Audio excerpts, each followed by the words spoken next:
शिवभोळा चक्रवर्ती त्याचे पाय माझे चित्ती वाचे वदता शिवनाम तयान बाधी क्रोध काम धर्म अर्थ काम मोक्ष शिवा देखता प्रत्यक्ष वाचे वदता शिवनाम तयान बाधी क्रोध काम एका जनार्दनी शिव एका जनार्दनी शिव निवारी कळिकाळाचे भीव वाचे वदता शिवनाम तयान बाधी क्रोध काम विठ्ठला विठ्ठला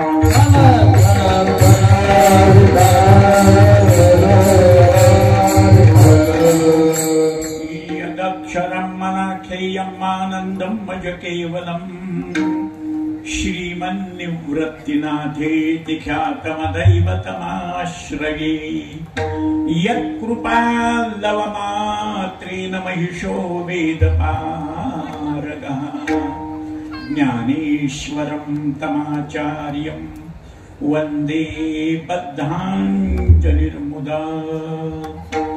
अनंत कोटी ब्रह्मांड नायक कर्तुम अकर्तुम अन्यथा कर्तुम सर्वज्ञ सर्वगुण संपन्न सर्वशक्तिमान सच्चिदानंद करुणा वरुणालय भगवंताची असीम कृपा महाराष्ट्रावर। म्हणून सगळ्या देशाला मिळून राष्ट्र म्हणतात आणि एवढ्या मधल्या गाभ्याला महाराष्ट्र म्हणतात। देवाचे अवतार उत्तर प्रदेशामध्ये झाले त्याला देवभूमी म्हणतात, पण महाराष्ट्राला संत भूमी म्हणतात। देवाला देवाचं सुख भोगता येत नाही म्हणून तो संतांची सेवा करण्याकरता महाराष्ट्र येतो। संतांचे सुख झाले या देवा मनवनी सेवा करीत यांची। आणि अशा संतांमध्ये संत पंचक म्हणजे वारकरी संप्रदायाचे पंचप्राण ज्ञानोबाराया पाया, नामदेवराया चैतन्य जीवन आहे नाम आहे, एकनाथ महाराज सात्विक शांती आहे, तुकोबाराया जाज्वल्य वैराग्य आणि निळोबाराया गुरुनिष्ठा आहे। याच्यातला एकही गुण कमी झाला तर आपला वारकरी संप्रदाय पूर्ण होऊ शकत नाही। त्यामध्ये शांती ब्रह्म भानुदासाचे कुडी महाविष्णूचा अवतार एकनाथ महाराज आणि आपल्या वारकऱ्यामध्ये प्रचलित असलेली एक रूढ परंपरा आहे, ज्ञानी याचा एका आणि नाम याचा तुका। जगद्गुरु तुका अवतार नाम याचा संप्रदाय सकळाचा येतो नियम। तस ज्ञानराज माऊलीचा नंतरचा अवतार ज्ञानेश्वरी प्रतिशुद्ध करण्याकरता पुन्हा माऊलीने घेतलेला अवतार म्हणजे भानुदासाच्या कुळामध्ये एकनाथ महाराजांच्या रूपाने। त्या एकनाथ महाराज दत्त संप्रदायी जनार्दन स्वामीचे शिष्य। जनार्दन स्वामीला एकंदर 3 शिष्य। प्रत्येक शिष्याने आपल्या गुरुची महती सांगितली। जनी जनार्दन, रामा जनार्दन आणि एका जनार्दन। त्यामध्ये एकनाथ महाराज दत्त उपासक असून शिवाच्या नामाची, शिवाच्या चिंतनाची, शिवाच्या दर्शनाची, शिवाच्या कृपेची महती सांगतात। या गावामध्ये जवळजवळ 22-23 वर्षानंतर पुन्हा योग आला। 22-23 वर्षापूर्वी येऊन गेलो मी। मला त्यावेळेस वाटलं होतं गावात थोडा बदल होईल। माझ्या आयुष्यातली पहिली वेळ आहे की मी अगोदर कीर्तन करायलो आणि भजने पुन्हा ऐकायला येणारे पुन्हा यायले। महाराज ऐसे संतजन, ऐसे हरीचे दास, ऐसा नामघोष सांगा कुठे। एवढे म्हणणारे, एवढे वाजवणारे, या एकेकाचे निमनो वापारे संपूर्ण समाज खेळवायची ताकद यांच्या गुणामध्ये, यांच्या वाजवण्यामध्ये। डवचाव लागलं मला, टाळी वाजवा। कधीही सद्गुण दिसला की माणसानं शाबासकी द्यावं। 2 गोष्टी होतात, सद्गुणाला शाबासकी दिली की माणूस दुर्गुण सोडतो, सद्गुण स्वीकारतो। चांगल्याचं कौतुक केलं माणूस वाईटपणा सोडतो आणि चांगलं धरतो। नाही कळालं? माणसानं संतांचं देवाचं वर्णन केलं की दुःख नाहीसं होतंय, सुख मिळतंय। महाराज सगळ्या जगाला पाहिलं तर मजलागी दुःख व्हावे ऐसे कोणी भाविना जीवे। वेड्यातला वेडा जनावर सुद्धा मला दुःख व्हावं असं वाटत नाही जीवाला, कोणत्याही जीवाला। मग आमच्या नशिबाचं दुःख जात नाही. सुखम सर्वाय रुच्यते, सुख सगळ्या जगाला पाहिजे, जनावराला सुद्धा पाहिजे, वेड्याला सुद्धा पाहिजे, पण ते सुख आपल्याला मिळत नाही. मग या दोन गोष्टी करता जगातले सगळे साधन, जगातला परमार्थ संसार सगळं या दोनच गोष्टी करतात, दुःख घालवण्याकरता आणि सुख मिळवण्याकरता. त्या दुःखाचा विचार करणाऱ्या जगामध्ये दोन पद्धती. दुःखाचा विचार, दुःख ज्याला होतंय त्याला कळतं, पण दुःख का होतं आणि ते कसं दुरुस्त करायचं हे सगळ्याला कळत नाही. दुःख झालं प्रत्येकाला कळतं, पण दुःख का होतं आणि कसं घालवायचं हे संतांना कळतं. शोधून आले संत हिताहित जगाचे, जगाचा विचार करणारे संत. बिघडलेलं कोणालाही कळतं महाराज. कोण म्हणतं बिघडलेलं कळत नाही? माणूस जेवायला बसला, भाजी भाकरीचा घास घेतल्याबरोबर तोंड वाकडं केलं, खरट खरट नसतं मीठ, ते सोडलं, पाणी पेला, वरण भात कालवला, आळणी रुचीने दे अन्न त्यात नसता लवण. ह्याच्यात मीठ नाही आणि त्याच्यात मीठ जास्त आहे, जास्तही खाऊ वाटत नाही आणि नसलेलंही जमत नाही. मग हे खाणाऱ्याला कळालं, पण खाण्याच्या अगोदर ज्या सासासुनानं स्वयंपाक केला त्यांना अगोदर कळालं. सुनेनं सासूला विचारलं, आता सासूबाई भाजीला फोडणी देऊन मीठ टाकलं का? ते म्हणले हो, तेल, मोहऱ्या, जिरे, लसूण, कांदा, मसाला, मीठ, तिखट सगळं टाकलं. आता मी तुम्हाला विचारलं नाही, मी बी मीठ टाकलं. आता दोघीनं मीठ टाकल्यावर कसं होईल? खरं. सासू म्हणली सून टाकील, सून म्हणली सासू टाकील, दोघींनाही टाकलं नाही.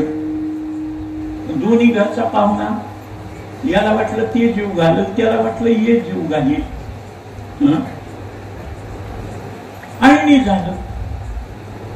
आता आळणीही खाऊ वाटत नाही, खरटही खाऊ वाटत नाही, मग उपाशी राहू का? शहाणा मनुष्य तडजोड करतो. तडजोड याचा अर्थ जिथं तडा गेलाय तिथं जोडी चला.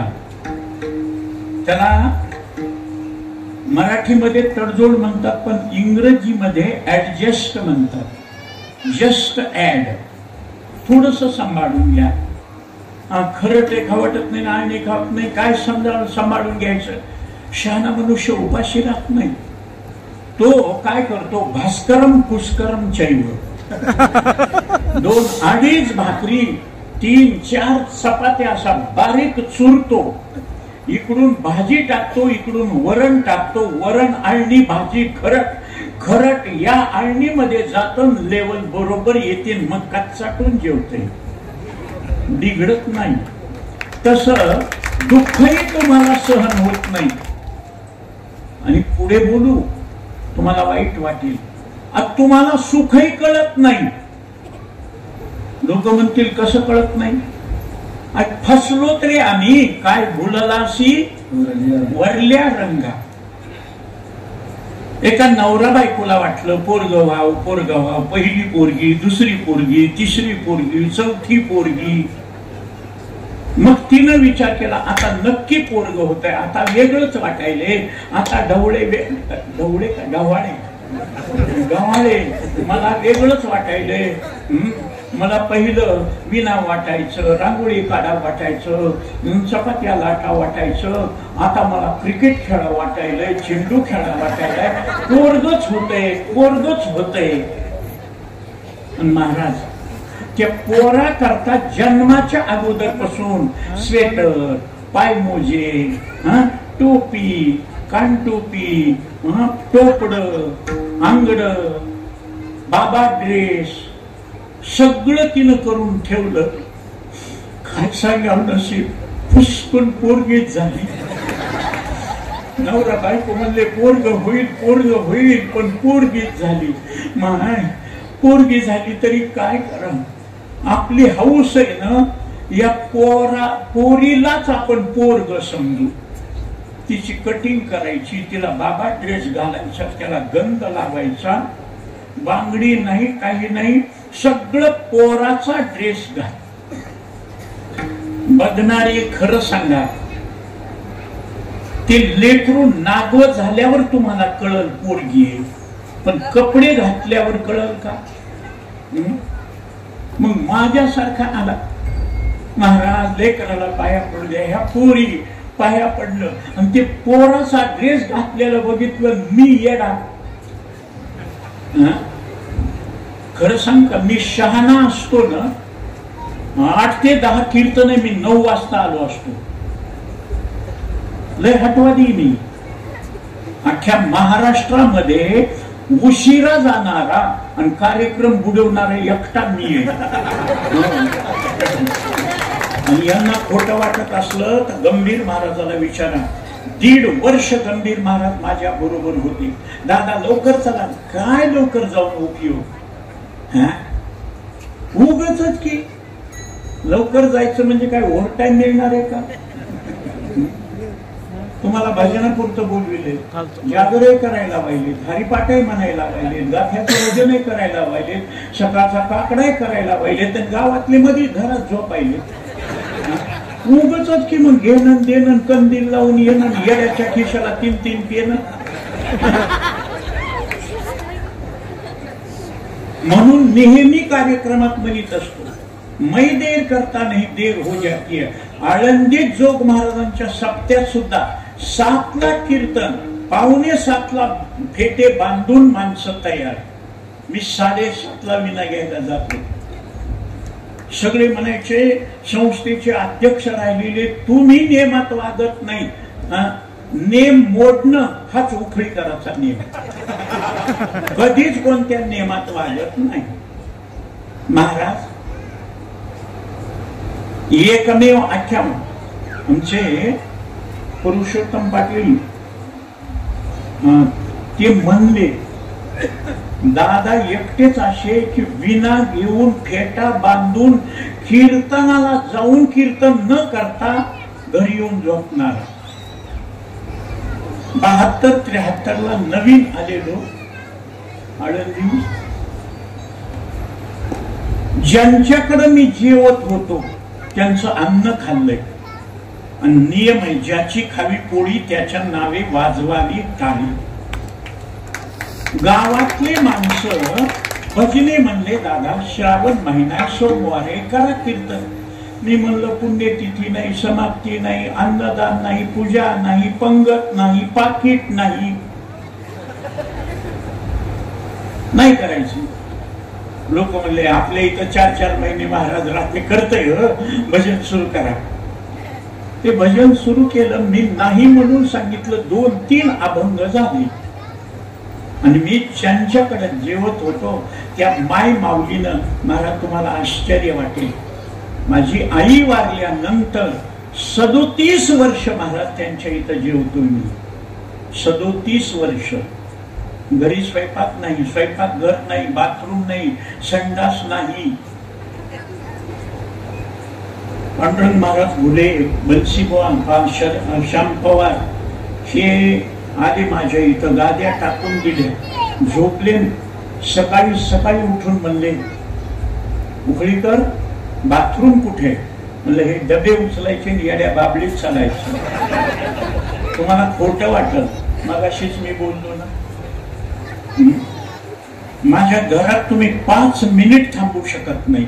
वरून पत्र, बाजूला पत्र, संडास नाही, बाथरूम नाही. मला बाहेरून जेवायचा डबा येतो. 3.5 चपात्या, थोडासा भात, वाटीभर वरण आणि थोडीशी भाजी, चटणी. काय करायले दादा? उखळीकर महाराज आहेत का? हो आहे. मी बसा, मी जेवतोय. अरे काय दुष्काळ पडला का केशव? या जेवायला सुद्धा म्हणीत नाही म्हणीत महाराज. का या जेवायला म्हणावं आणि त्यानं म्हणावं महाराजाला कसं नाराज करा बघू थोडं. मग घरचं झालं थोडं लिवायनं झालं गोड, मी उपाशी राहील ना. आणि दोन गोष्टी आहेत महाराज, मला नेहमी बाहेरचं खाऊ वाटतंय, पैसे न खर्चिता. मग अगोदर सांगत असतो, शेवग्याच्या शेंगा करा महाराज, अळूच्या वड्या करा, चटणी करा, भाज्या करा, कांदा द्या, लिंबू द्या, गाजर द्या. काही माणसं म्हणजे येड गाजरच आहे, स्वतः 1 रुपया खर्चित नाही खर्चित महाराज. मला पैसे इतके आवडते, पैसा कसा मोडून जीवाला येतं रडू, म्हणून दुसरे खाऊ घालतेत ना. बघा दुसऱ्याच खाऊन खाऊन किती तब्येत चांगली झाली. आता 78 वर्षाचं वय आहे, माझ्या बरोबरीच आहे. काही नाही, टणटणीत आहे. अजून 2 कीर्तन करतोय. दुपारी एके ठिकाणचं कीर्तन करून आलोय, उद्या सकाळी एके ठिकाणचं कीर्तन आहे, संध्याकाळी एके ठिकाणचं कीर्तन, परवाच्या दिवशी सकाळचं कीर्तन, संध्याकाळचं कीर्तन. महाराज एवढी पळापळ एवढ्या म्हातारपणी कशा करता? पैसे पैसा मागे सर. काही लोक म्हणतील महाराज रावणाची एवढी संपत्ती, काही उपयोग झाला नाही, तुम्ही किती कमीवलं. महाराज लेकरायला बिस्किटचा पुडा फोडला, प्रत्येकाला 2-2 दिली. सगळ्यात जे धाकट असतंय ते हट्ट करते, मला पुडाच पाहिजे, मी 2 घेणार नाही, पुडाच पाहिजे. खरं सांग का, खाताना एकच खाते किंवा पुडा तसाच हातात ठेवून झोपते आणि सगळे दुसरेच खाते. माझं तसंच होणार आहे, कमवून कमवून दुसरेच खाते आणि मी तसाच बस पुडपुड. का मग अशी धडपड करता? कधी लक्षात ठेवा, फुकटची वैरण हागवणीला काळ असते. पंक्तीला तुम्ही जेवता, ज्यांनी पंगत केली त्याला खर्च लागतो का नाही? हो, त्याला काय फुकट येतं का? वाढणारा वाटतंय, खाणारा खातय, शिल्लक ठेवतय, खरकट्यावर हात धुतय. मी आळंदीच्या संस्थेचा अध्यक्ष राहिलेलो, 500 विद्यार्थ्याची पंगत बसली तर तुम्हाला चमत्कार सांगतो, बशीभर सुद्धा खरकट निघत नाही. 500. कारण कीर्तन, भजन, प्रवचन, परमार्थ, पुन्हा अगोदर माणुसकी शिकवायची, त्यांना कसं जगायचं हे शिकवायचं, कसं वागायचं हे शिकवायचं. आणि माझं पहिलं सूत्र आहे, घेईल ते खायचं, खायचं असेल तरच घ्यायचं. कधीही तुम्हाला माझ्याच नाही, 92-93 वर्षाचं वय आहे माझ्या, ज्यांनी मला अध्यक्ष केलं ते परमपूज्य आदरणीय शांती ब्रह्म मारुती बाबा कुरेकर. जितकं ताटात घेतलं तितकं खातील, हात धुतील आणि ते ताट विसळून पितील. लोक म्हणते कशाला? जुन्या बायांना विचारा, वाटणाऱ्याचं, करणाऱ्याचं, बघणाऱ्याचं, शेजाऱ्याचं ते अन्नावर लक्ष जातं, पायरे होतोय, घास बांधतय, पोट फुगतय, पोट गडगड करतय, तब्येत बरोबर राहत नाही, अर्ध्या रात्रीच गडळ येते. मग ते ताटातलं हात धुतल्याला पाणी पिलं ना, पायऱ्या घास बाधत नाही बरं का, नजर लागत नाही घासावर. हे जुन्या काळचे माणसं सोपं होतं. आता लेकरायला दृष्ट लागलं तर हे करावं का ते करावं का? जुन्या काळात वेश असायची, त्या वेशीतून जनावर जायचे, जनावर यायचे. गायी सोडल्या, गौरी जळाल्यानंतर त्याचा राख होती ढेपसा. तो ढेपसा त्या वेशीमध्ये ठेवायचा. जनावर ओलांडून गेले किंवा येताना ओलांडून आले, तो ढेपसा, ती राख लेकराच्या कपाळाला, लेकराच्या कानाला, लेकराच्या गळ्याला, त्याच्या पायाला, हाताला लावली की तळमळ करणार नजर झालेलं लेकरू सुद्धा शांत होते. ते गायीचे उपकार येतो. कितीही तुम्हाला बीपी वाढू द्या, डॉक्टरनं सांगितलं बीपी वाढलाय, झटके, गोळ्या घ्या, अंक घ्या, काही नाही. गावरान गाईच्या सकाळी 5 मिनिट आणि संध्याकाळी 5 मिनिट तिच्या अंगावरून दोन्ही हात फिरवा. तिच्या अंगावरून दोन्ही हात फिरले की तुमच्या हातामध्ये तो विजेचा करंट लागल्यासारखा लागतो आणि तुमचा बीपी लेवलवर येतो. शुगर तुमची 400 होऊ द्या, चक्रा येऊ द्या, गोड खाण्याचा नाद असला, सकाळी गावरान गाईचं 1 कप गोमूत्र आणि संध्याकाळी 1 कप गोमूत्र घ्या. तुम्हाला इन्सुलिनचे इंजेक्शन आणि डायबिटीसच्या गोळ्या घ्यायची सुद्धा गरज नाही. नाही ते जमलं तर कीर्तनात, भजनात, भागवतात, रामायणात बसल्यावर किंवा सप्ताह संपल्यावर सकाळी 1 मिनिट आणि संध्याकाळी 1 मिनिट विठ्ठल विठ्ठल विठ्ठल विठ्ठल हाताला मुंग्या येईपर्यंत टाळी वाजवा आणि जोरात बेंबीच्या देठापासून विठ्ठल विठ्ठल म्हणा. 400ची शुगर 125 वर येते. माझा स्वतःचा अनुभव आहे. तुकोबारे त्याच्या पुढे जाऊन सांगतात, भवरोगा ऐसे जाय. आणि काय क्षुल्लक देवादिकाला जो भवरोग लागलाय जन्म मरणाचा, तो सुद्धा या भजनानं नाहीसा होतो. म्हणून अखंड नाम सप्ताह, अखंड खंडेना जीवन रामकृष्ण नारायण असं सतत चिंतन.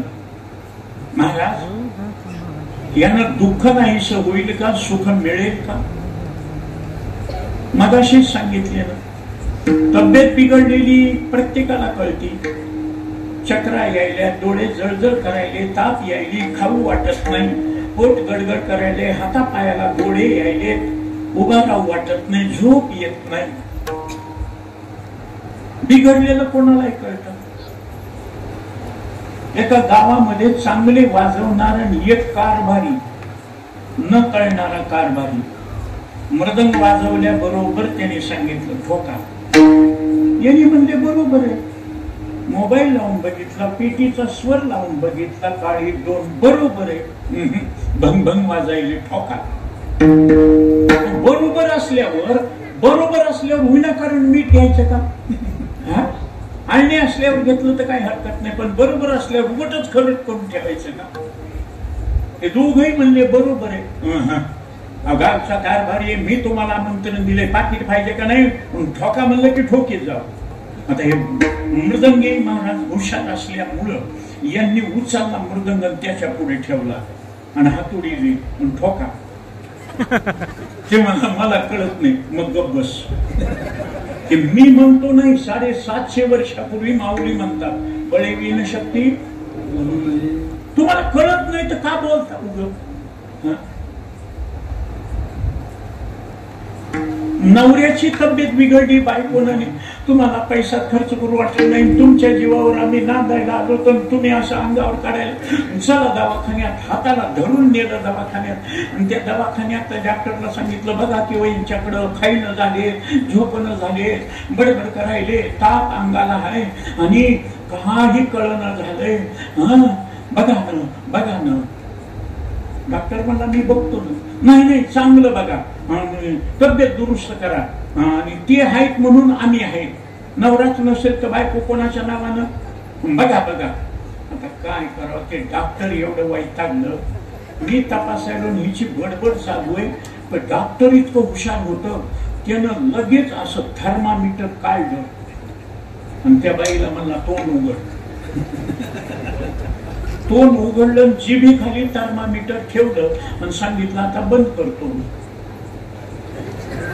असं करून बंद केलं.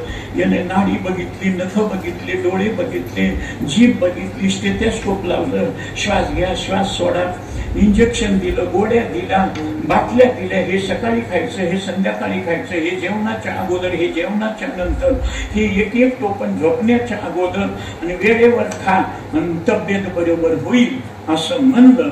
बिल घेतलं आणि त्याला पेशंटला काढलं. बाईच्या तोंडातलं थर्मामीटर काढलं ठेवलं.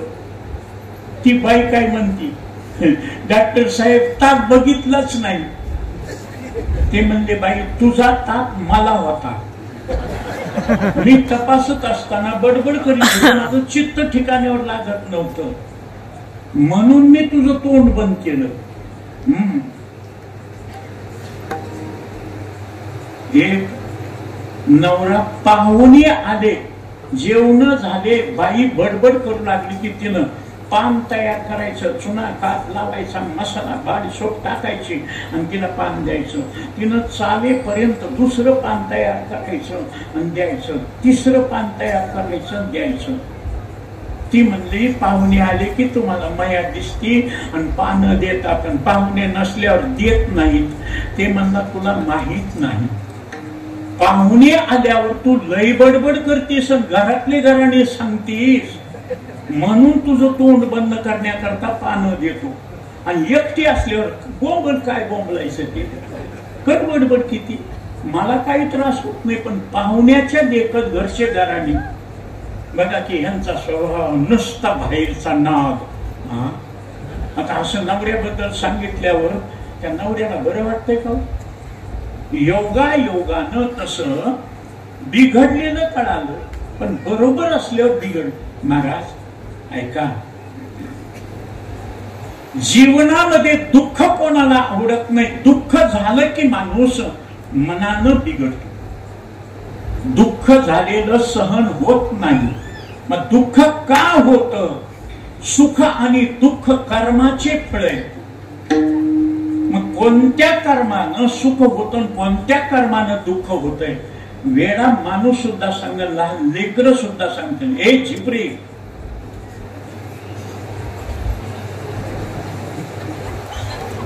मेंढकुळे होता कीर्तनात बडबड केल्यावर, आणि ती पोरगी म्हणली झिपरी तुम्ही जास्त बोलायला, मी सोने मेंढूक होईल मोठा मेंढूक. बघा हे पोरं कसे शांत बसले. पोरी कमीत म्हणून लाट चाललाय तुमचा. आता हे पोरं सुद्धा उत्तर देतील महाराज. बाळा, खडी साखर कोणीही कधीही खाल्ली तर कशी लागते? शाबास. आता माय तू सांग बर, मिरची कोणीही कधी खाल्ली तर कशी लागते? तिखट. लपायला काय झालं? उद्या नवरा बघायला आल्यावर असं तू लपू नको, दुसरीला घेऊन जाईल, तू बसशील तशीच. नाही असेच नखरी करून असाच बसलोय बिन लग्नाचा. माझ्या बघून सगळ्याचे लग्न जाऊन दिसायला गावा नाही, कमाईला कमी नाही. 5 लाख रुपये महिना कमवतोय मी. आता कोणालाही विचारलं लग्न करा वाटेल, महाराज नका भानबडी करू. ते कधी म्हणते माहितीये का? लेकरं बाळ झाल्यावर, मौज मजा केल्यावर. म्हणून दुसऱ्याच्या लग्नामध्ये सुद्धा जात नाही महाराज. मला वाईट वाटतंय ना, माझं झालं नाही त्याचं काय ठाट आहे. शुगरच्या माणसाला दुसरे गुलाबजामुन खाऊ लागल्यावर, बासुंदी खाऊ लागल्यावर तुम्हाला खायचं का? नग नग शुगर आहे मला, झटका येऊन मरण. मग दुसरे खाल्ले तर खाऊ द्या, आपण गपचूप आपल्या पुढची भाजी भाकर खाऊ. ते त्याच्याकडे बघत ना असं करते.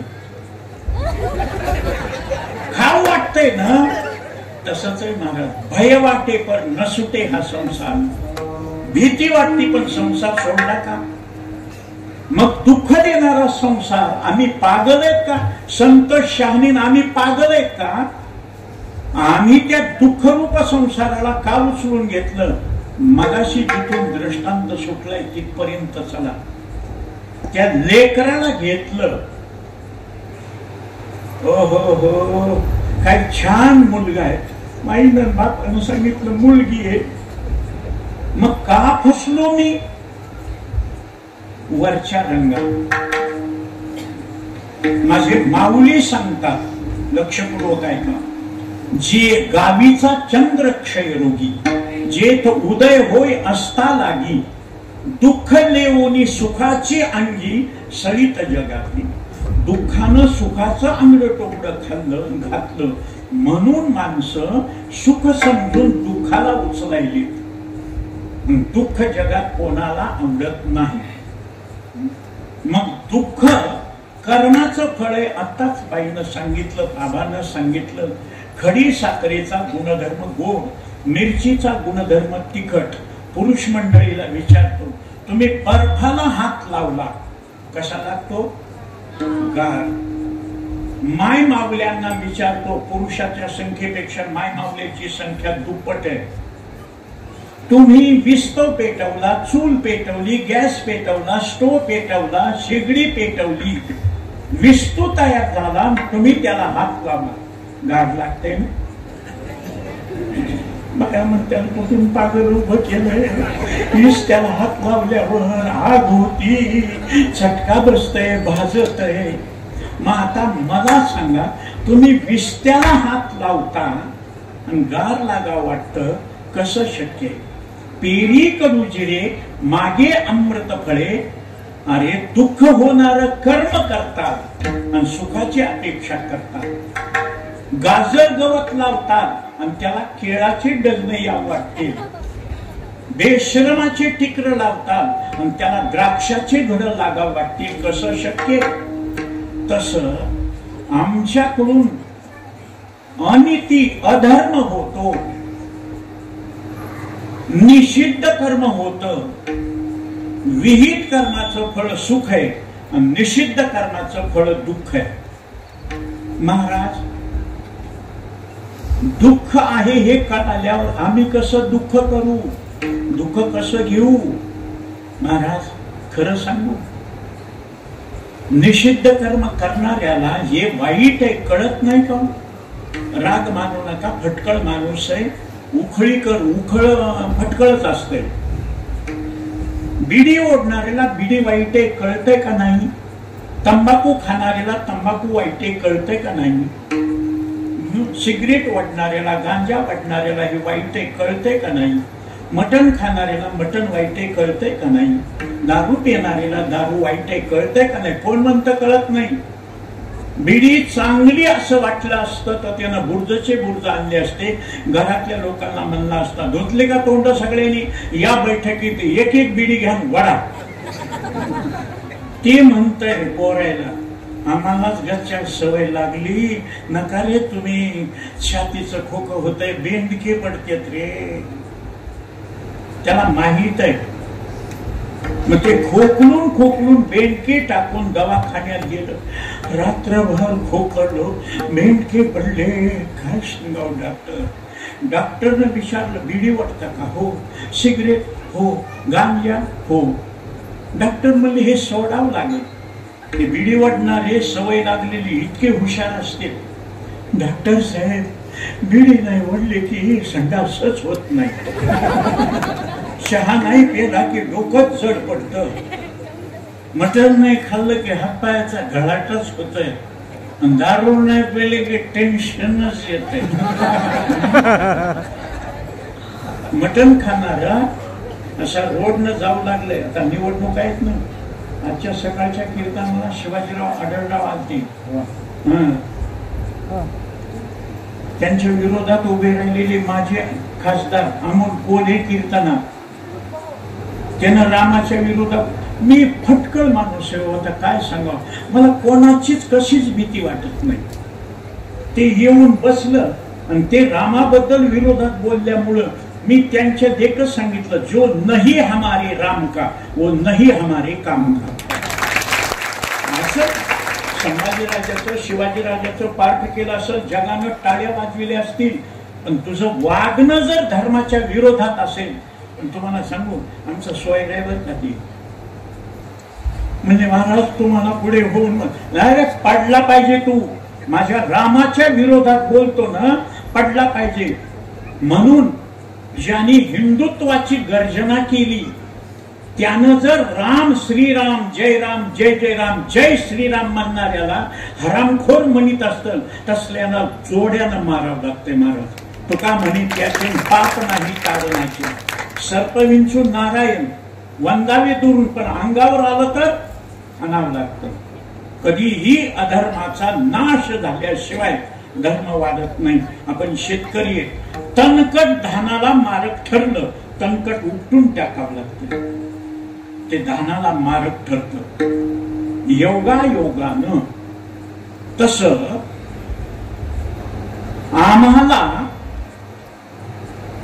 कोणत्या कर्मामुळे सुख होतं आणि कोणत्या कर्मामुळे दुःख होतंय निषिद्ध कर्म कळाल्यावर निषिद्ध कर्म कोण करायला होतंय हे पाप हे कळाल्यावर पापाचं फळ दुःख हे कळाल्यावर कोण पाप करायला होतंय हा प्रश्न 7000 वर्षापूर्वी अर्जुनाला पडला आणि अर्जुनानं तो प्रश्न भगवान कृष्णापुढे मांडला. अथकेन प्रयुक्तोऽयं पापं चरति पुरुषः अनिच्छन्नपि वार्ष्णेय बलादिव नियोजितः. कळून इच्छा नसताना जबरदस्तीने ह्यांना कोण पाप करायला होतं. भगवंतानं उत्तर दिलं, अर्जुना काम एष क्रोध एष रजोगुण समुद्भवः महाशनो महापाप्मा विद्येन मिह वैरिणम. वैरी बाहेर नाहीत महाराज, तुमच्या देहात काम क्रोध आहेत, रजोगुणानं तयार झालेले आणि तमोगुणाचे लाडके बहुमत त्यांच्याकडे. सत्वगुण चांगला आहे पण अल्पमतात आहे. म्हणून जुन्या काळातली म्हण आहे, बुद्धी बोलते पण सुनताय कोण, वाजत असे बोंब कोणी नाही काणी. महाराज मग यांना हाकालून देता येत नाही का?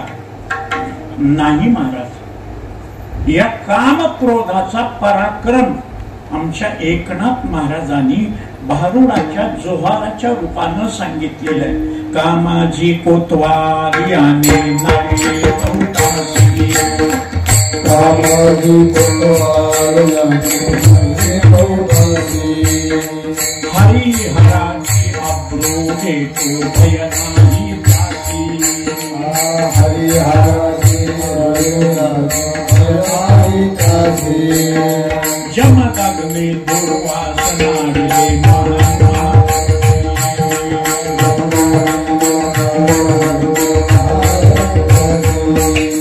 क्रोधाची अवतार तोही मिळाला त्यासी. जोहार माय बाप जोहार म्हणे मी काया पुरीचा, जोहार माय बाप जोहार म्हणे मी काया पुरीचा, जोहार म्हणे मी काया पुरीचा, जोहार माय बाप जोहार म्हणे मी काया पुरीचा. जोहाराच्या रूपानं कामाजी नावाचा कोतवाल आणि क्रोधाजी नावाचा फौजदार दोनच उदाहरणं दिली.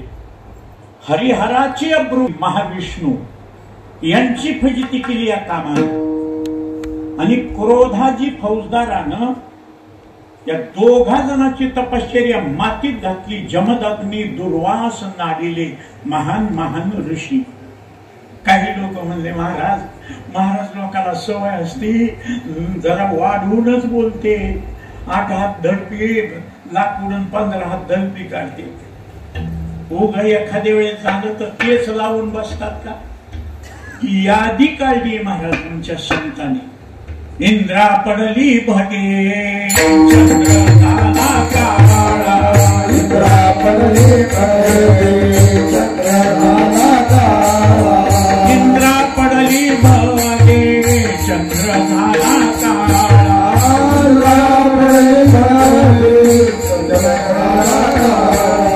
नारद तुपला काळा भजनाचा,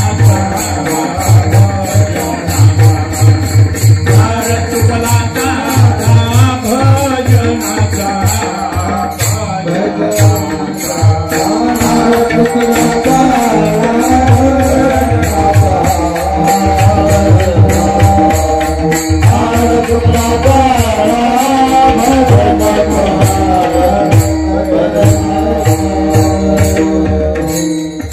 हे सामान्य उदाहरण नाहीत, सरपंचाचे ग्रामसेवकाचे नाहीत महाराज. 33 कोटी देवाचा राजा 100 यज्ञ निर्दोष केले. अष्टमुख्य नायिका ऐरावत बसायला अमृतपान, ब्रह्मा मेनका उर्वशी तिलोत्तमा घृताची शची इंद्राणी प्राची अष्टमुख्य नायिका पण त्या इंद्राला गौतम ऋषीची बायको अहिल्या पटली आणि तिला जबरदस्तीनं भोगण्याचा प्रयत्न केला. आज सरकार सांगतंय स्वैर व्यभिचार केल्यावर एड्स नावाचा रोग होतो, झिजून झिजून मरतो. आमच्या संतांनी हजारो वर्षापूर्वी सांगितलं. त्या इंद्राला भगेंद्र नावाचा रोग झाला. पायापासून डोक्यापर्यंत शरीराला छिद्र पडले आणि त्या छिद्रामध्ये पू आणि आळ्या झाल्या. तो दुरुस्त होण्याकरता इंद्रायणी म्हणजे आळंदीला आला आणि तिथं यत्न केले. इंद्रियावनी भौनिशी याग संपादिले अहर्निशी इंद्रायणी इंदोरीशी पंचक्रोशी यापासून म्हणून ती इंद्रायणी. त्या इंद्राला भगेंद्र नावाचा रोग झाला कामानं. चंद्राला सामान्य समजू नका. त्यानं गुरुपत्नीशी संबंध ठेवल्यामुळं महापापी झाला. त्याला क्षयरोग लागला आणि त्याचं तोंड काळं. चंद्र झाला काळा. त्याचा काळेपणा क्षयरोग घालवण्याकरता भीमा नदीच्या पुढे पुंडलिकरायाच्या तिथं यावं लागलं आणि तिथं स्नान करून तपश्चर्या केली. म्हणून त्या नदीला भीमा आणि मग त्याच नदीला चंद्रभागा नाव आलं. चंद्राचा कलंक घालवला. नारद चुकला चाळा भजनाचा. महाराज नारद सूर्याला अर्घ्य देत असताना, कृष्णाच्या भेटीला जात असताना नदीत गेले. पाण्यात पहिलं सकाळचं ऊन, पाणी शांत, मासुळीच्या माग मासे लागलेले बघितले. नारदानं भजन सोडून दिलं. काही उपयोग नाही त्याचा. सुख दुःखाला बायको पाहिजेच. पाय दुखले कोण दाबाव, डोकं दुखलं कोणी दाबाव, भूक लागली कोणी वाढाव, पोट दुखलं कोणी बघाव, नरड दुखलं कोणी दाबाव नाही चोळाव. असं सुख दुःखाला अर्धांगिनी बायको पाहिजे. भजन सोडून कृष्णाला बायको मागितली. त्या नारदाची नारदी झाली आणि 61 लेकरं झाली. 61 लेकरं, 60 संवत्सर 61 कपिला षष्टी. नारद चुकला चाळा भजनाचा. महाराज तुम्ही सांगून उपयोग काय? स्वतः कामाला विचार. कामानं 2 सर्टिफिकेट दाखवली. मज कामाची निघाये ब्रह्मा कन्येची धरू जाये, पराशरे केले काय भोगिली पाहिजे दिवा दुर्गंधा. 4 वेदाचा ज्ञाता ब्रह्मदेव, त्याची मुलगी शारदा सरस्वती, ती तारुण्यात आल्याबरोबर ब्रह्मदेव इतका पागल. वेदार्थाचा गोवा कन्या अभिलाष. स्वतःच्या मुलीला भोगण्याचा प्रयत्न केला. तिनं झिडकारून लावलं. म्हणून पुष्कर नावाचं तीर्थ जर सोडलं तर ब्रह्मदेवाची कुठंच पूजा नाही, कुठंच मंदिर नाही. कारण त्यानं ते पाप केलेलं नाही. स्वतःच्या मुलीला भोगण्याचं. जनावर आहे का माणूस? महाराज मग काम क्रोध हाताळता येत नाही का? नाही महाराज. याचं 7-12वर नाव आहे.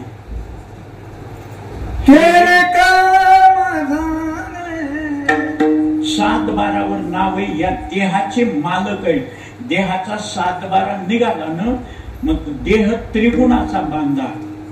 माझी नाही गुण सुद्धा, पण रजोगुण आणि तमोगुण त्यांच्याकडे, काम क्रोधाकडे. म्हणून त्यांची सत्ता आहे. महाराज हाकालता नाही जर आले तर त्यांची बाधा किती बघा. कोरोनाच्या काळामध्ये गोळ्या, मास्क वगैरे औषधं, इंजेक्शन घेतले ना. बाहेर किती जरी ऊन असलं आणि तुम्ही गाडीमध्ये एसी लावली, घरामध्ये एअर कंडिशन लावलं, बाहेरच्या उन्हाचा संबंध आहे का? बाहेर किती थंडी असू द्या आणि महाराज तुम्ही शेकोटी लावली, बाहेरच्या थंडीचा काही संबंध आहे का? तसं यांची बाधा होऊ नये असं काहीतरी सांगा. हे जर हाताळता येत नाही त्यांची बाधा होऊ नये म्हणून काय करावं? ही अशी साधक मंडळी काम क्रोध विकारानं दुःखी झालेली शांती ब्रह्म एकनाथ महाराजांकडे गेल्यावर नाथ महाराजाला विचारलं. नाथ महाराजानं सांगितलं मी त्यांची बाधा होऊ नये असं साधन सांगतो. ते साधन नाथ महाराजानं अभंगाच्या दुसऱ्या चरणामध्ये वाची वदता शिवनाम, वाची वदता शिवनाम, वाची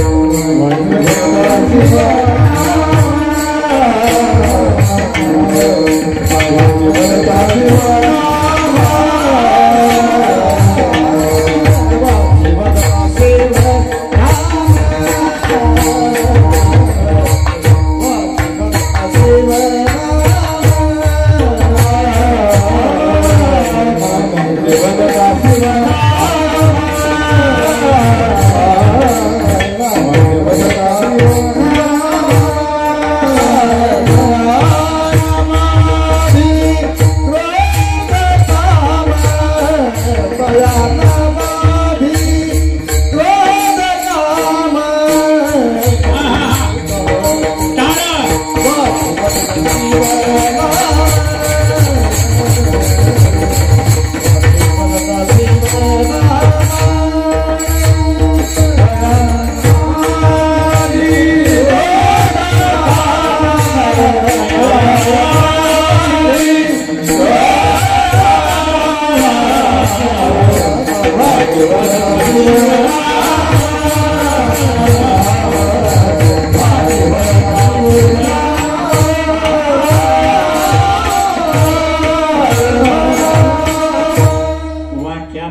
मेरी उमर तुम्हें लगे. भजनाला फार महत्व आहे महाराज. मी आळंदीत अध्यक्ष म्हणून राहिलो पण मला भजन येत नाही बघा. भजन केलंच नाही ते येईल कसं. वडिलांना भजन केलं, आजोबानं भजन केलं, चुलत्यानं भजन केलं, पंजोबानं भजन केलं. माझी 8वी पिढी आहे कीर्तन भजनातली. माऊलीच्या सोहळ्यामध्ये 4था नंबर माग 5वा नंबर उखळी करायचा आहे. 128 वर्षाची परंपरा आहे. उगा काना मागून आलो तिकट झालं असलं नाही. पण भजन येत नाही त्याला काय करावं. भजन सगळ्यात अवघड आहे.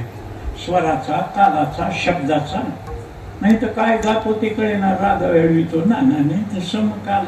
आणि काही काही माणसं टाळी वाजवा म्हणल्यावर इतके तालात वाजविते. पण काही माणसं टाळी वाजविते पण कांडण यंत्रासारखी. आता एवढे जमलेले लोक आहेत. टाळकरी बघा कसे एकाच सुरात आहे, तसे अंगात ताल. बघा बरं, बघायची का परीक्षा. विठ्ठला विठ्ठला.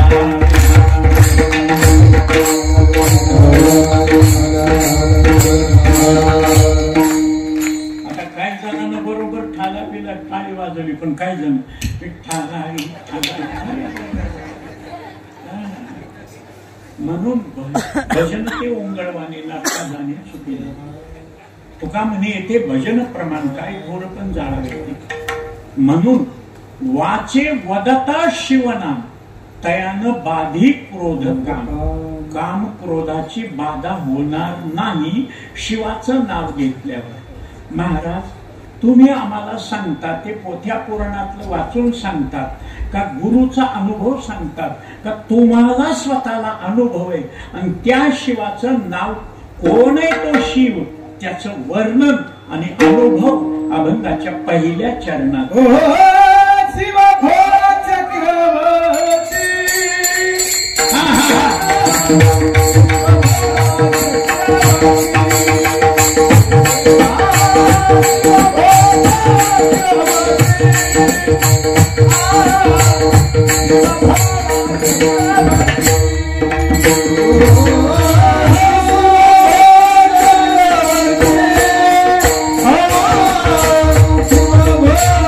Oh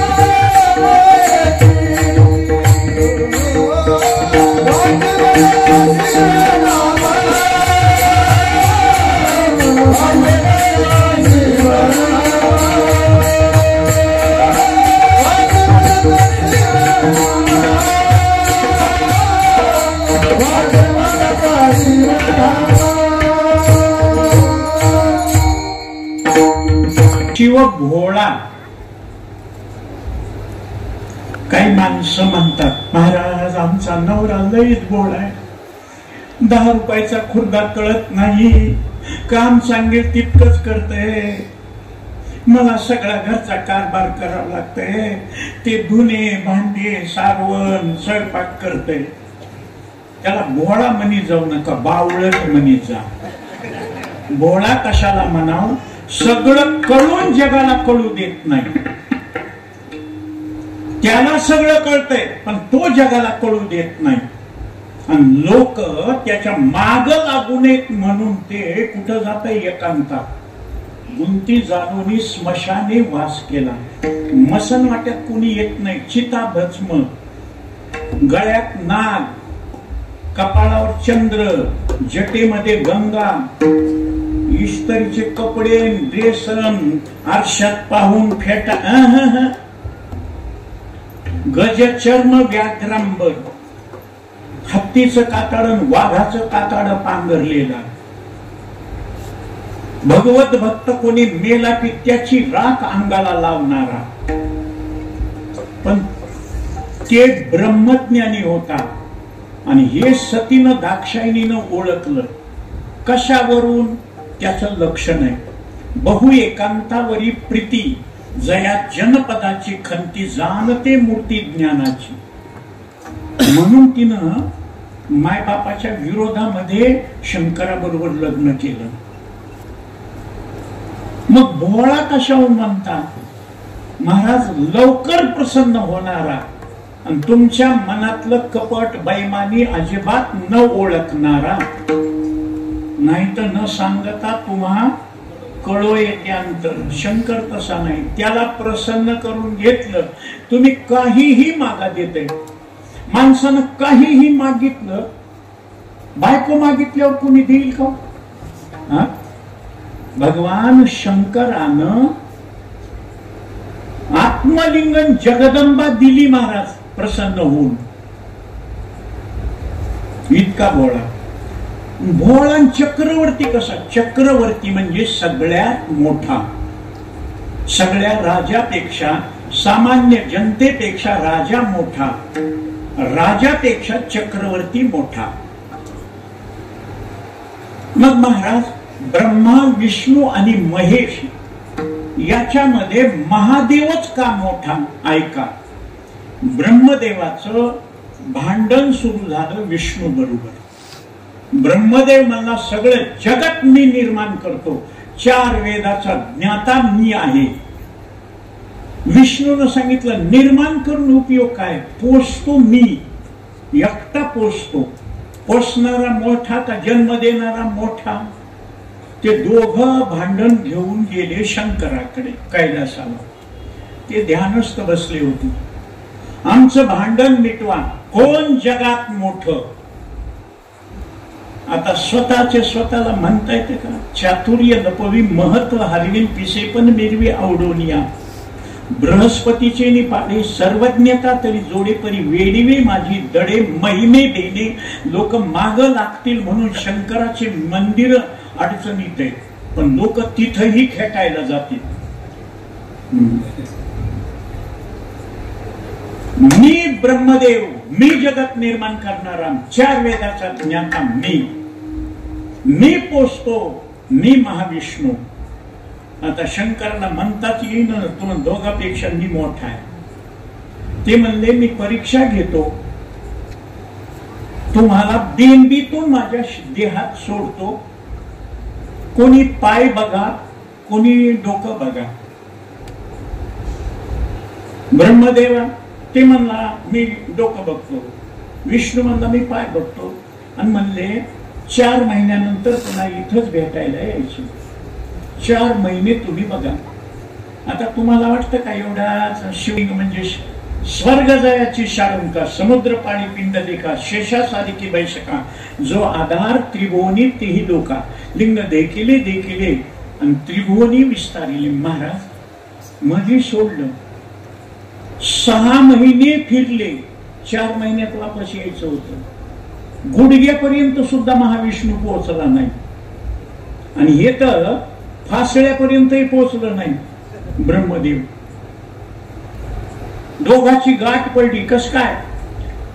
विष्णूनं कबूल केलं, महाराज मी पाहू शकलो नाही चरण अंत, तू शिर अंत पाहिलास का? त्याने मला येणं पाहिलं नाही, आपला नंबर लागत आहे. खोट बोल पण रेटून बोल. ते म्हणला पाहून आलो मी. आणि साक्षी पुराव्याला केवडा आणि गाय आणली. बघा मी बघितलं का नाही. विष्णू गेला, पाया पडला, म्हणला मी तुमचा अंत बघू शकलो नाही, तुम्ही फार मोठे. ब्रह्मदेवानं सांगितलं मी बघून आलो, मीच मोठा आहे. अरे तुम्ही माझ्या देहात कुठपर्यंत गेला होता ते बाहेरच्याला नाही कळत होतं, ज्याचे त्याला कळत असेल ना. खोट्याला साक्ष दिली, खोटं बोलून महत्व मिळवण्याचा प्रयत्न केला, म्हणून ब्रह्मदेवाला शाप दिला आणि गायीला आणि केवड्याला शाप दिला. तुम्ही खोट्याची साक्ष दिली म्हणून केवडा अति सुगंधित असून त्याला 2 दोष आहेत. तो कोणत्याच देवाच्या पूजेला चलत नाही. धोत्र्याचं फूल चलतंय शंकराच्या पिंडीवर, पण केवडा सुगंधित असून तुझ्या बुडाला नेहमी सर्प राखी. हा केवड्याला शाप दिला. आणि गाईला सांगितलं तू खोट्याची साक्ष दिलीस ना, तोंडानं बॅ करून. त्या तोंडानं खोटी साक्ष दिल्यामुळं विष्ठा भक्षण करशील आणि तुझे तोंडाकून वाढून शेपटाकून तू शुद्ध राहशील. म्हणून गोदान करत असताना गाईचं दावं, गाईचे सिंह तोंड देत नाहीत महाराज. गाईचं शेपूट हातावर ठेवून त्याच्यावर हळदी कुंकू वाहून तांदूळ सोडून पाणी सोडतात. गोदान गाय दिली, शेपटाकडून तोंडाकडून वाढली महाराज. आणि कधीही लक्षात ठेवा, मोठेपणा त्याला मिळतो जो जगाला दुःखातून सोडवतो.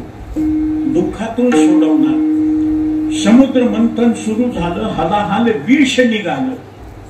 ते विष सगळ्याला जाळू लागलं, म्हणून सगळ्यांनी विनंती केली, कैलास राणा शिवचंद्र मौळी फणींद्र माता मुकुठी झाली कारुण्य सिंधो हरी पृथ्वी शंभो मद कोण तारी पृथ्वी शंभो मद कोण तारी.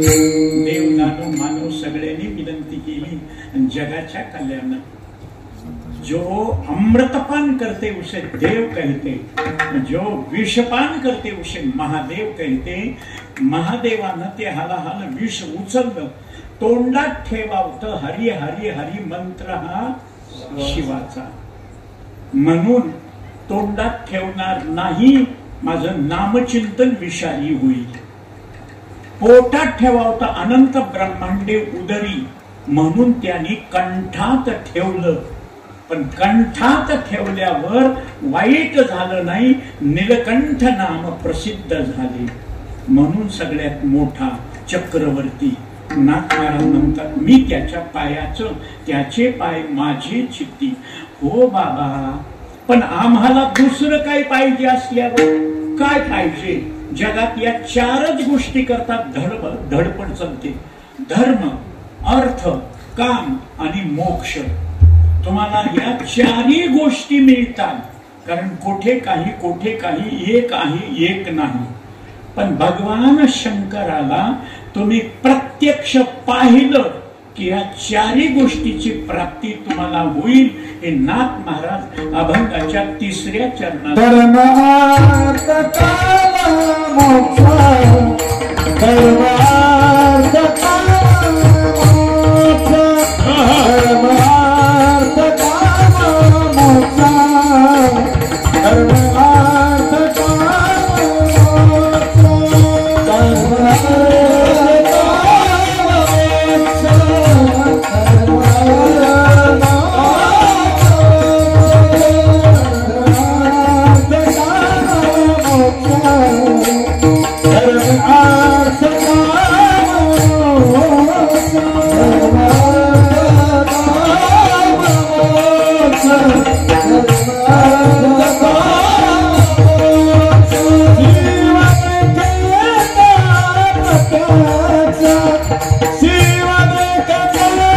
प्रत्यक्ष वाचे बघता शिवनाम वाचे बघता शिवनाम वाचे बघता शिवनाम वाचे बघता शिवनाम वाचे बघता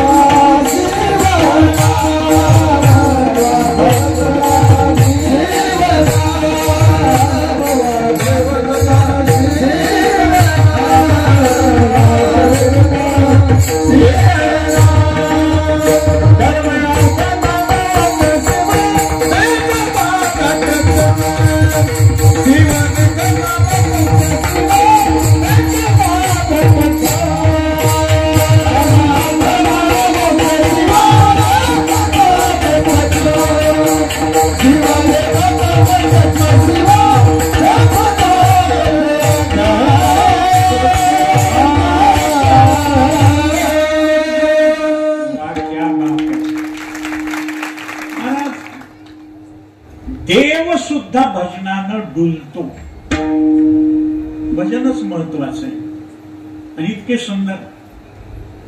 आणि ती पहिली चाल नंतर पुन्हा अरे वारकरी संप्रदायातले रत्नेत महाराज तुमच्या गावाचं भाग्य आहे.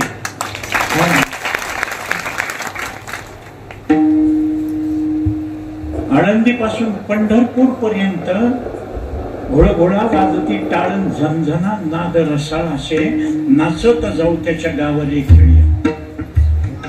भजनात नाचाव, कीर्तनात नाचाव, नाचू कीर्तनाचे रंगी ज्ञानदीप पद घुंगरू बांध मीरा नाची रे. आणि आमचे संत महात्मे नामदेवळ्या पायात घुंगर बांधून नाचत होते, भजन करीत होते. देव नाचत होता. आता कीर्तनात भजनात हरिपाठात नाचायला नको वाटायला. मग नाचत कुठं? सक्ती पिली आणि डीजे लावला, अभंगावर नाचतील काही लावून मृदंग नाहीत नाचणार. ते म्हणते बिल्लांची नागिन निघाली. खरंच नागिन निघाल्यावर अरे नाचणार वाकड तिकडं चड्ड्या पिवळ्या होत्या. आता वय झालंय म्हणून सोडा. नाही तर आळंदीमध्ये माझी पांडुरंग महाराज घोलेंची फुगडी जर रंगली ना, वाजवायला कोण होते? पांडुरंग महाराज वैद्य वाजवायची. हजारो विद्यार्थी त्यांनी घडवले आणि 1 रुपया नाही, फक्त जबाबदारीनं मृदंग वाजवला. चांगला वाजवला की त्याला शाबासकी म्हणायची. भीमसिंग महाराज 1 नंबर वाजवणार, 1 नंबर म्हणणार. मी संस्थेत शिकत असताना दांडेकर मामांचं कीर्तन फ्रुटवाल्या धर्मशाळेत मृदंगाचं धूमपान फुटलं. कीर्तनी विक्षेपतेची मै मरण. मग कळू दिलं नाही, नुसता इशारा केला. पांडुरंग महाराजांना मला हाताला धरलं, संस्थेत नेलं. मृदंग तिथं लावला संस्थेत आणि आणून गडबडीनं पहिला काढला आणि हात ठेवला. भीमसिंग महाराजाला मामांनी विचारले काय झालं? म्हणजे फुटला होता, धूमपान फुटलं होतं. म्हणजे कधी? आता का? नाही म्हणले, रामकृष्ण हरीला. आणि त्यावेळेस पासून कळू दिलं नाही फुटले. महाराज बिघडलेलं कळू देऊ नये हो, आमचं बिघडलेलं. अगोदर बिघडलेलं कळायलंय आमचं. अहो झाकून ठेवायचं का उघडं करून जगाला दाखवायचं? झाका. म्हणून चातुर्य लपवी. एवढे हुशार होते महाराज. सदानंद गुरुजी, पांडुरंग महाराज सदानंद. माझ्या दुसऱ्या कीर्तनाला माऊलीच्या मंदिरामध्ये 69ला सदानंद गुरुजी मृदंग वाजवायला होते. लोक म्हणले कसा चमत्कार आहे? अरे बाप दादाने सेवा केली आहे. बाप दाद्यानं झाड लावलं, त्याचे फळ नातू खाते. आणि झाड लावल्यावर ते फळ येईपर्यंत म्हणून आपलं साधन करत असताना धर्म, अर्थ, काम आणि मोक्ष चारी पुरुषार्थ भगवान शंकराला बघितल्यावर, अरे चारी पुरुषार्थ मिळाले पण मरण आल्यावर काय करायचा पुरुषार्थ? बैल गेला आणि झोपा केला. म्हणून माणसं म्हणते अपने लिए महल बनवाया, आपण जाकर मस्त 5 मजली बिल्डिंग बांधली, एअर कंडिशन, इतकी करोडो रुपये खर्च करून, आणि वास्तू शांतीच्या दिवशी घरात शिरायला गेलं, जन बिल्डिंग बांधली आणि त्याला ठेच लागली, खाली जे पडलं ते उचलावं लागलं, उठलं नाही, पडलं की गेलं. मग बाया म्हणल्या एवढी बिल्डिंग, मग त्या बिल्डिंग मध्ये त्यानं बांधली म्हणून एका खोलीमध्ये त्याची समाधी बांधता का? भूत होऊन लागल, त्यानं बांधली ना. अरे या संत महात्म्यानं ज्ञानोबाराय, तुकोबाराय, नामदेवराय, एकनाथ महाराज यांनी कष्ट केले आणि त्या कष्टाचं फळ आमच्या वारकरी संप्रदाय अजून मिळायला लागले. जो जे वांछील तो ते लाहो प्राणी जात, सगळ्याची मनोकामना पूर्ण कधी? तुमच्या मनामध्ये भावना असेल तर. म्हणून योगानं हे मिळतं, पण मरण आल्यावर मरण चुकवण्याकरता एक दृष्टांत सेवा समाप्त. कृतयुगाच्या सुरुवातीला मृकंड नावाची ऋषी होते, त्यांची बायको, दोघाही नवरा बायकोला 12 वर्ष लग्न होऊन सुद्धा मूलबाळ झालं नाही. आणि नियम आहे, अपुत्रार गती नास्ती, निपुत्रिकाला गती नाही. पूत नावाच्या नरकातून सोडवण्याकरता पिंडदान करणारा मुलगा पाहिजे. परमार्थामध्ये बोध पुत्र पाहिजे आणि संसारामध्ये पुत्र संतती पाहिजे. पुत्र संतती नाही, लवकर प्रसन्न होणारा भगवान शंकर असल्यामुळं अशुतोष त्याला प्रसन्न केलं. काय पाहिजे? पुत्र पाहिजे. भगवान शंकर तुम्हाला दिसतात भोळे, पण भोळे नाहीत बर का. त्यांनी सांगितलं नुसता मुलगा द्यायचा का? जननी जनेतो ऐसा पूत संत दाता या शूर, नहीं तो जननी वांजबली क्या खोवत अपना नूर. एक तर संत असावा, दाता असावा, नाही तर शूर असावा. या तिन्हीपेक्षा मग काय आहे? जनतही पोटातून पडतात, काय उपयोग आहे त्याचा?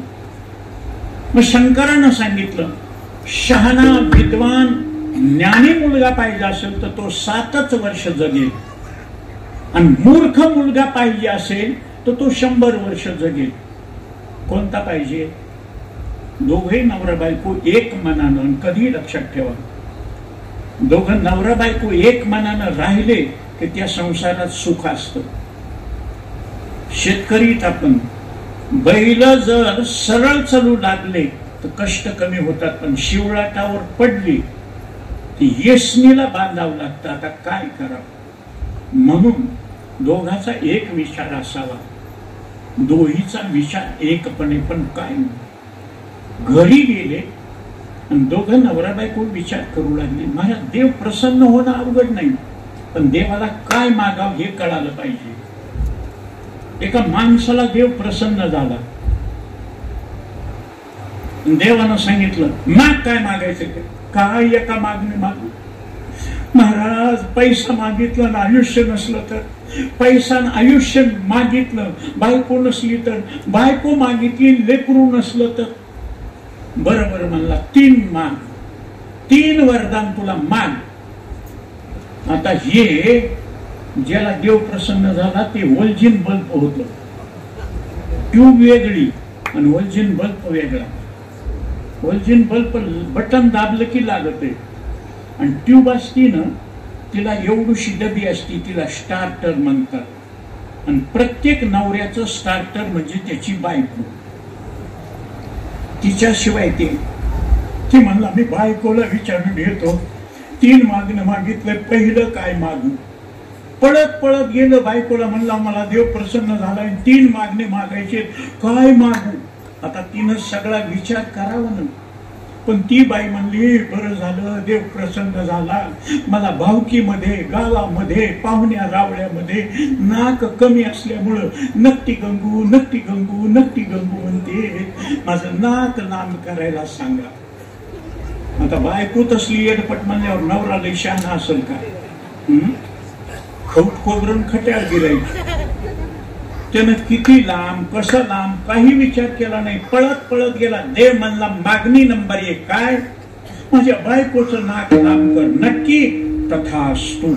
असं म्हणलं की नाक जे लांबायला सुरुवात झाली, वरच्या वटावून खालच्या वटावर, खालच्या हटावून हनवटीवर, हनवटीवर नरड्यावर, नरड्यावरून गळ्यावर, गळ्यावरून छातीवर, हे वापस घरी येईपर्यंत नाक दरवाजात. त्या बाईने एवढे डोळे केले हे सांगितलं, पहिलं घरातलाच वास येत होता, आता नाक इतकं लांब झालंय की गल्लीतला वास यायलाय. आणि एवढं नाक घेऊन लांबायलंच ते. देवाला म्हणा आखूड करा. आता पहिली ठेच लागली, पुन्हा शहाणं व्हावं ना. गेलं देवाकडे. देव म्हणला मागणी नंबर 2 काय? बाबा लईच नाक लांबायलंय, आखूड कर. देव म्हणला नक्की? हो. तथास्तु. जे आखूड व्हायला सुरुवात झाली, आपल्याकडे फुगे आहेत ना ककडी, एवढूसा फुगा असते, हवा मारली की एवढं लांब होते, हवा सोडून दिली की एवढूसच होते. महाराज हे घरी येईपर्यंत पहिलं नकट तरी होतं, ते बी गेलं. मीटरच्या डब्याजवळ दुसरं एक चित्र असते ना, 2 हाडकं 1 मडकं, नुसते नाकाचे 2 छिद्र दिसू लागले. एवढाले डोळे करून त्या बाईनं नाक नाम करा म्हणलं तर इतका नाम केलं, नाकूड करा म्हणलं तर सगळं जिरून गेलं. पहिलं नष्ट आणि म्हणत होते, आता का म्हणतील? देवाला म्हणा होतं तितकंच दे. पुन्हा पळत गेलं. देवा देवा. देव मला मागणी नंबर 3 शेवटची काय पाहिजे? नवीन लांबही नको नाकूडही नको, होतं तेवढंच दे. आता देव प्रसन्न होऊन सुद्धा काय झाला?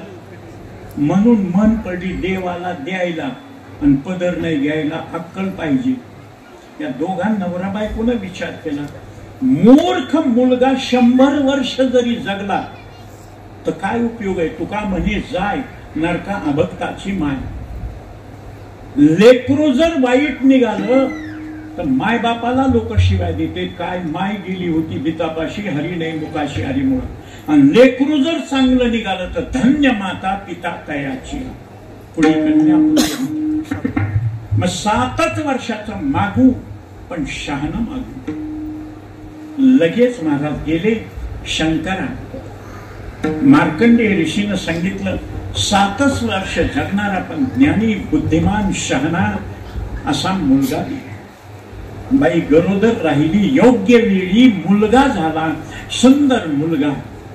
त्याला चालायला येऊ लागलं, बोलायला येऊ लागलं की तिनं शिवलिंगाचं दर्शन, शिवलिंगाची पूजा, बेल भस्म, शिवलिंग, ओम नमः शिवाय भजन त्या लेकराला लहानपासून वळण लावलं. आता आपण लहान असताना लेकराला वळण लावतो, चला बंड्या इटल इटल कर, असं असं करते लेकरू. मग मोठेपणी त्याला भजन करू द्यावं ना. काय पोरा लागली चटक धरी वाट रावळाची, आमची कुळी नव्हती. भजन करणाऱ्याला तुम्हाला वाटतं का लोक चांगलं म्हणत असतील जुन्या काळात? आता एक फायदा व्हायलाय म्हणून काय झालं, मला कीर्तन शिकायचं नव्हतं. मला जे कुलता एक होतं, वडील म्हणले केलावं लागल तुला कीर्तन, परंपरा आहे आपली. महाराज कीर्तनकार झाल्यावर मी SP कॉलेजला MA पर्यंत मला मास्टर व्हावं वाटत होतं. आणि माध्यमिक कॉलेजचंही नको आणि लहान लेकराचंही नको. लहान लेकराला कळत नाही, डोक्याला ताप. आणि कॉलेजचे लेकर त्या लेक्चरर पेक्षा हुशार असते. सर गुटखा नाही खायचा का? नादी लावते. हो काय झालं सर? तापच येईल, सगळं जाते एक चटकी. गुटखा मारला की झटका बिघडून टाकतेत मास्तरला सुद्धा. म्हणून माध्यमिक शाळेचे त्यांना वळण लावता येते. पण काय करावं, नशीबच असे महाराज. कुणीकडे गेलं तर कीर्तन भजन सोडून कुठंच मला यश मिळालं नाही. शेती केली, व्याजव्यवहारी केली, दुकानदारी केली, म्हशी पाळल्या, धंदा केला, काही केलं, कुणीकडे सौके साठण बेपारका थाट, नुकसानच. कीर्तनात महाराज उशिरा येऊ द्या, कसलं बी कीर्तन करू द्या, बिन स्वरातलं, बिन तालातलं, बिन अभंगाचं कीर्तन. महाराज काय उखळीकर बोलले, अभंगाचा पत्ताच नाही, तरी पाकिट. पेशंट मेला तरी डॉक्टर आपलं बिल सोडित नाही. तुम्हाला वाटतं का आम्ही कीर्तनकार जगाच्या कल्याण पाकिट पैसा फेकून कीर्तन ऐकू? महाराज मला हे पाया पडायला लोक येतात ना, महाराज महाराज म्हणून, रिकाम्या हाताने पाया पडल्याला मला आवडत नाही. मी बघत बी नाही त्याच्याकडे. आपण आशीर्वाद द्या, फुकट फुकटची वैद्य हाकवानीला काळ असतं. काही दिलं ना समाधान असतील, शिकत जमतील भूत महाराज. योगा योगानं त्याप्रमाणे त्या मुलाला वळण लावलं. अंघोळ मंदिरातच, शिवलिंगाची पूजा करायची, त्याला आंघोळ घालायची, आपण आंघोळ करायची, त्याला भस्म लावायचं, आपण भस्म लावायचं, त्याला नैवेद्य दाखवायचा, आपण नैवेद्य खायचा. 4th 5वं वर्ष होत असताना महाराज ओम नमः शिवाय भजन शिकवलं. काही झालं, लेकरा बाळात खेळायचं नाही, गोट्या नाही, महाराज इटी दांडू नाही, काही नाही, मंदिराच्या बाहेर निघायचं नाही. 6 वर्ष पूर्ण झाली. जेवायला सुद्धा, झोपायला सुद्धा मंदिरातच.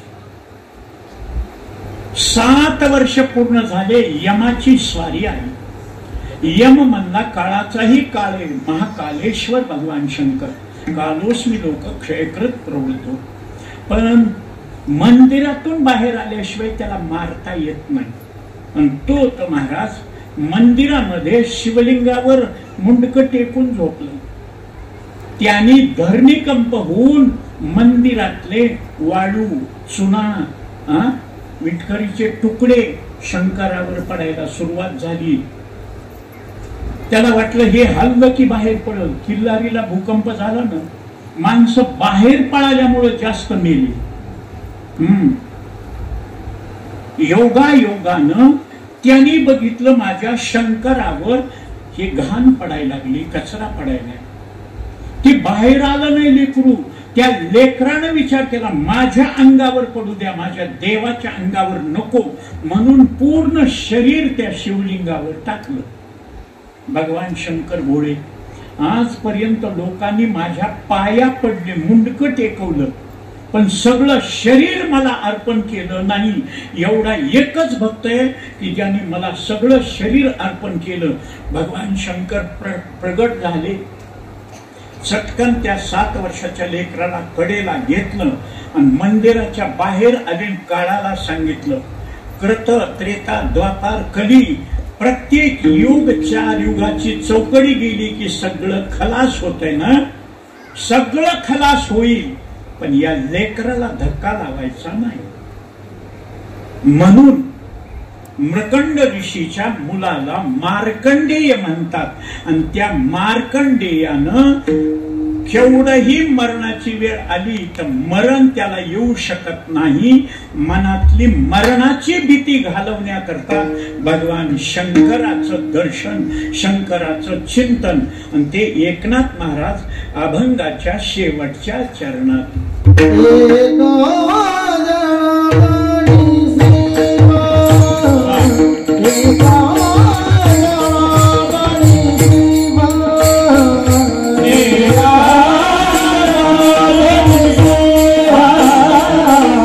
Bye.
तुकाराम तुकाराम नाम घेता कापी वर हात केले 3 सेकंद तुकोबारायचं नाव सेवा समाप्त पुष्कळ 8 ते 10 होतं 10:30 वाजले अर्धा तास यायचं वाजवणारे मृदंग वाजायचे मृदंग टाळ करायचे टाळन आपल्या टाळ्या हाय का हात वर करा हा तुकाराम तुकाराम तुकाराम तुकाराम तुकाराम तुकाराम